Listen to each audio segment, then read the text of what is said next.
Anyway, Frederique, please.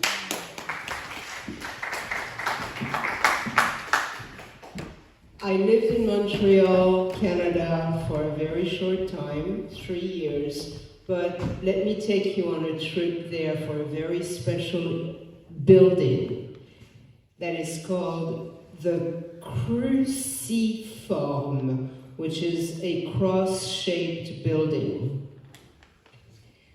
Coincidentally, to refresh my memories, I surfed the web for Le Cruciforme, Montreal, Canada's tallest skyscraper of its time and of its entire Commonwealth. It's 1962. My mother, my sister, and I reside at the corner of Dorchester and on Seymour.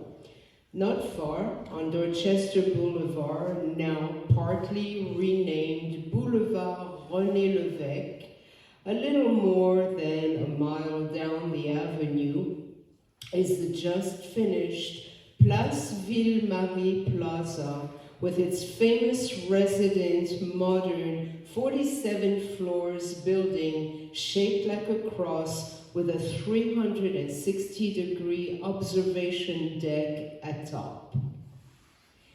It was 1965 when we walked over on a Sunday. My future stepfather was visiting us.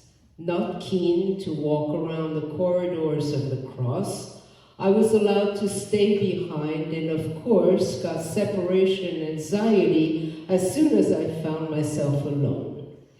There were plenty of people, but they were strangers. Still, I didn't try to catch up with my mother, sister, and Stanley. Instead, I got caught up in wanting to explore the view at my leisure. I remember being scared. I was quite dizzy from my height above the world, but I did want to see Montreal that lay below the sky. As I got closer to the edge, I got on my knees, crawled the rest of the way on the carpeting, carefully closer to the edge. Yes, the edge. This 46th floor has no walls. It is all glass from floor to ceiling, and continuous glass panels shape the observation tower. The view is truly vista. Remember I said I surfed the web for the cross-shaped building?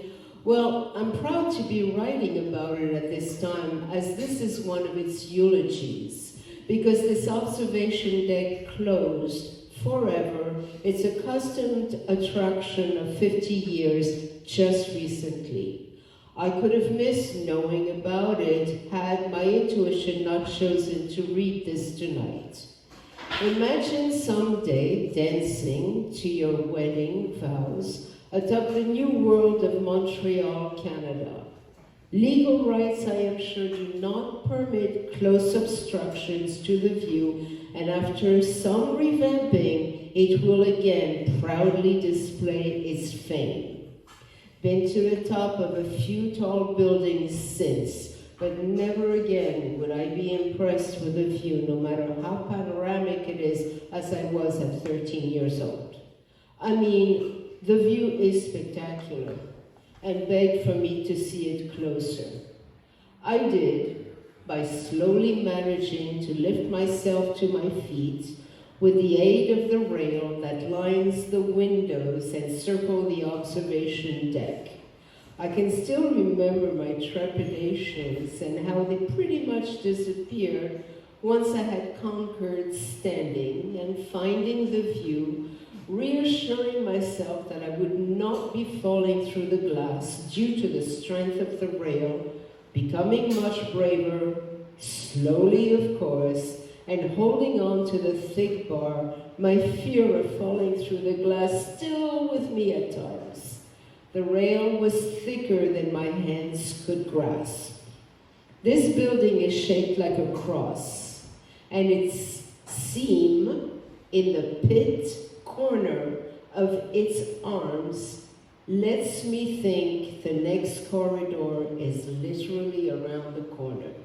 I venture there but that hall is pretty much empty and looks as though the sun doesn't hit it. No need anyway to see through its windows this side of the arm that I am in. The ideal has become to find my building from up here. I don't have binoculars, but I think I see it. So now, unavoidably, my sight focuses closer to the skyscraper, which sides are smooth like a sunlit pool. I am in heaven. Exploration in history is going well. Puzzle solved. I found our building on the corner of Seymour Avenue at the end or new beginning of Dorchester Boulevard. So now, I bend slightly over the rail, as much as it will let me have visibility for my height, and decide to search for the sidewalk down along the sides of the building. Well, vertigo overpowered me, and I must open my eyes to stop spinning so I don't fall through the floor. When my family comes back over from their walk around the cross, they find me in the middle of the floor. We leave Place Ville-Marie, once on a stabler ground. The ants in my toes awaken and march. The second half of the walk home is spent trading stories of the crucifix